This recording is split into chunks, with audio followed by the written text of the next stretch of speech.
Ini gambar kelompok kami, kelompok 8. Belum gambar tepuk tangan ya.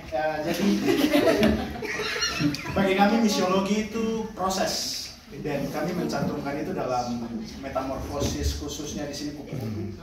Dan dalam hal ini kita jelaskan gambar sebelum masuk ke contoh. Tahap yang paling pertama, tahap yang paling mendasar dalam hal ini berkaitan dengan yang tadi Bapak sampaikan, ada transformasi. Dan transformasi itu kami cantumkan dalam gambar ini. Yang pertama kolonial itu mulai. Kemudian seiring berjalannya waktu, ada proses transisi di situ. Yang kemudian dalam tahap selanjutnya dialog yang kami gambarkan di sini sebagai kelompok. Dan kemudian yang terakhir itu kupu. Tapi di sini yang nanti akan menarik adalah ada tanda panah di sini. Jadi seolah-olah dia kupu-kupu. Tapi ternyata dia memainkan peran sebagai ulat pada akhirnya. Nah itu nanti akan dijelaskan oleh.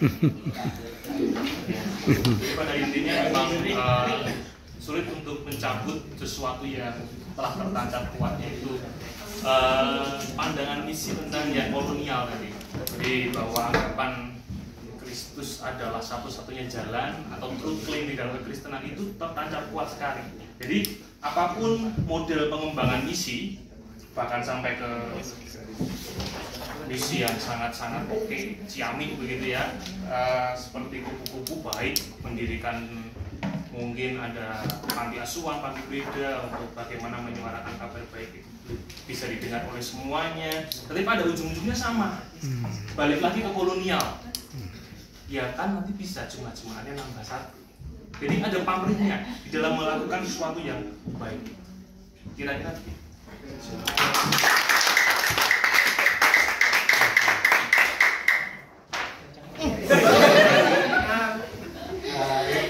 Dari kami satu gambar yang akan menggambarkan semuanya. Kalau agak susah untuk kami visualisasikan.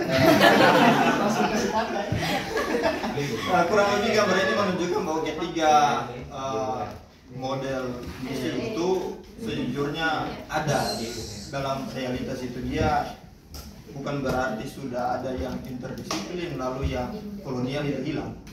Biasanya yang interdisiplin itu ada di para elit-elitnya saja. Sedangkan di akar rumput itu masih kuat sekali dengan bahwa agama lain misalnya harus dikristenkan. Itu masih kuat sekali. Makanya kami gambar salib itu untuk menunjukkan bahwa superioritas Kristen kadang itu masih ditonjolkan. Tapi di saat yang sama ada usaha juga untuk berdialog dengan yang lain, dengan agama yang lain. Dan di saat yang sama gereja juga kadang menyediakan tempat, wadah, rumah menjadi rumah yang aman bagi orang, terutama mengambil konteks gemit yang sudah bergerak, walau mungkin ada persoalan-persoalan lain, tapi sudah bergerak untuk mengentaskan persoalan human trafficking misalnya. Di sana gereja hadir sebagai rumah yang aman untuk ambil bagian dalam pengentasan itu. Dalam konteks ini tawaran yang kami kelompok diskusikan dalam persoalan human trafficking misalnya, gereja melakukan misi yaitu melakukan advokasi. Jadi bukan lagi mengkhotbah atau melakukan pertobatan, tetapi ikut ambil bagian dalam mengadvokasi, termasuk melakukan pendampingan tentu saja terhadap para korban, memberikan kesadaran aspek pendidikan menjadi penting di sini. Pada prinsipnya, moga-moga gereja sebagai rumah itu semakin, terutama di bagian yang ketiga itu interdisiplin, semakin menggema pada masa ini sehingga gereja itu menjadi rumah yang aman bagi tidak hanya bagi umatnya saja, tapi kemudian pada masyarakat secara keseluruhan. Kurang lebih begitu.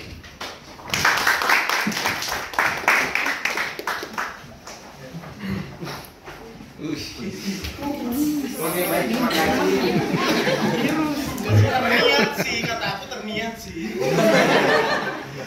Kami dari kelompok 1 dengan kelompok sapi satukan pergerakan Injil.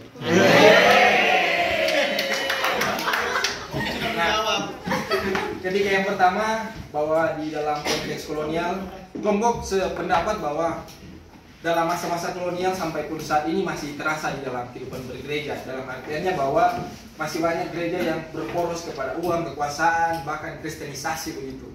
Jadi itu menjadi suatu hal yang paling penting ketika dalam konteks di saat ini. Dan juga apa yang menjadi kritisi dari kelompok adalah bagaimana gereja yang tertutup dan dari Senin sampai Sabtu dan terbuka hanya di hari Minggu begitu.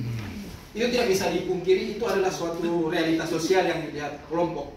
Karena bayangan saja dari setiap kelompok itu dari timur sampai ke selatan merasakan hal yang sama begitu, bahwa gereja bersifat pasif begitu. Mengapa kelompok juga mengambil sapi? Dalam artiannya bahwa ketika gereja terlalu gemuk untuk dirinya sendiri dan mencari keuntungan, dalam artian bahwa gereja kurang melihat apa yang di luar gereja itu sendiri.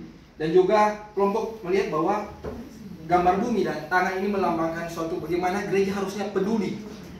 Dalam kepedulian itu gereja harus terbuka terlebih dahulu. Bagaimana gereja bisa terbuka?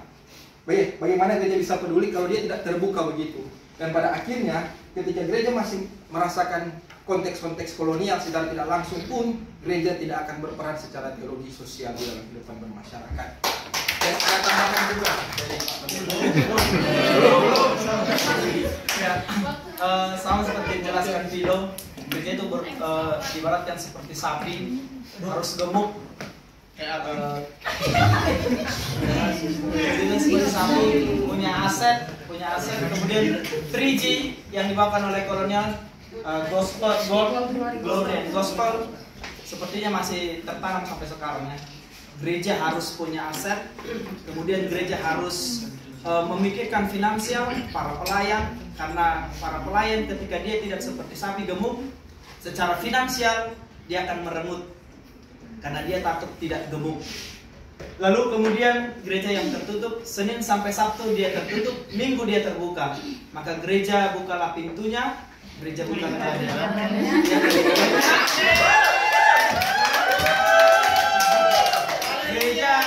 gereja adalah orangnya.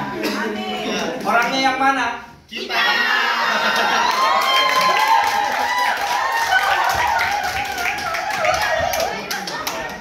Orangnya mana? Kita.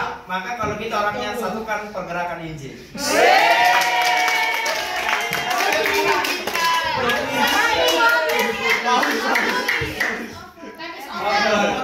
Pertukuran terakhir.